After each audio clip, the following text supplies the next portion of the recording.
In the winter of 1971, South Asia became a flashpoint in the global Cold War. The United States and the Soviet Union saw every regional conflict as a test of their influence. For Nixon and Kissinger, the brewing India-Pakistan conflict was more than a local war.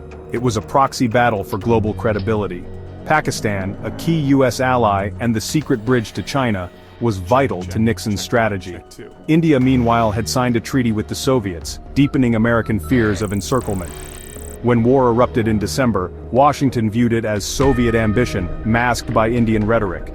The U.S. worried, if Pakistan fell, what message would that send to other allies?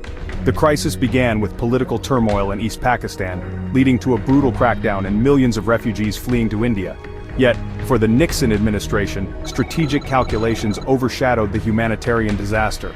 Preserving West Pakistan became paramount.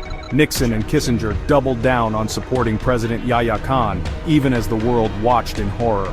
The U.S. would not send troops, but it would fight a shadow war, through back channels, covert support, and desperate gambles. The fate of global alliances and the credibility of American power hung in the balance. The snows of the Himalayas were now the front lines of the Cold War. December 8, 1971. In the White House Situation Room, Kissinger and top officials faced grim news. Pakistan was collapsing. Indian forces, backed by Soviet support, were advancing rapidly. Kissinger feared Indira Gandhi would not stop at Bangladesh but would crush Pakistan entirely, a Soviet goal. Nixon, isolated and angry, demanded action. President Yahya Khan pleaded for help. Indira Gandhi stood firm. Moscow watched with satisfaction. Direct U.S. intervention was impossible. Vietnam fatigue and the risk of nuclear escalation ruled it out.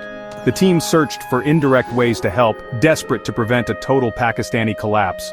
As they pored over intelligence, one vulnerability stood out. Pakistan was running out of fuel. Without fuel, Pakistan's military would be paralyzed within weeks. The clock was ticking, and every option carried enormous risk. The U.S. needed a covert solution, fast. The fate of an ally and American credibility depended on it. The search for a lifeline began. War runs on fuel and Pakistan was running dry. The Indian Navy's blockade of Karachi and targeted airstrikes crippled Pakistan's oil supply.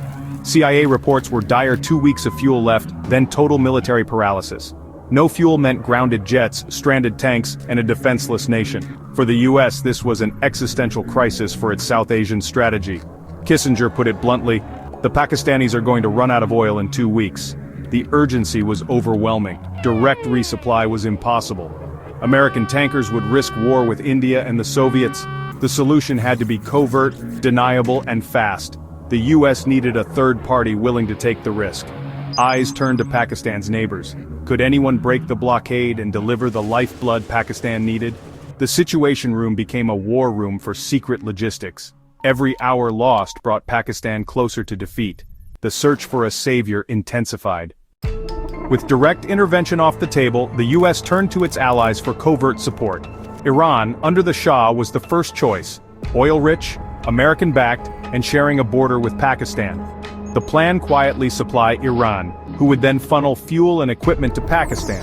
Kissinger and Nixon pressed the Shah, asking him to risk Soviet and Indian anger. China was another option. Could they threaten India's northern border, forcing a troop diversion? A Chinese move could change the war, but risked a wider, possibly nuclear conflict. The U.S. also looked to Jordan and Saudi Arabia, hoping they'd send American-made jets to Pakistan to be quietly replaced later. Every option was fraught with logistical nightmares and political peril. The stakes: saving an ally without sparking a global war. The U.S. juggled secret deals, back channels, and high-stakes gambles. The world watched, unaware of the shadow games behind the headlines. The crisis teetered on a knife's edge. The U.S. scramble to save Pakistan was fueled by fear of Soviet domination. In Nixon's eyes, an Indian victory meant a Soviet victory and a domino effect across South Asia.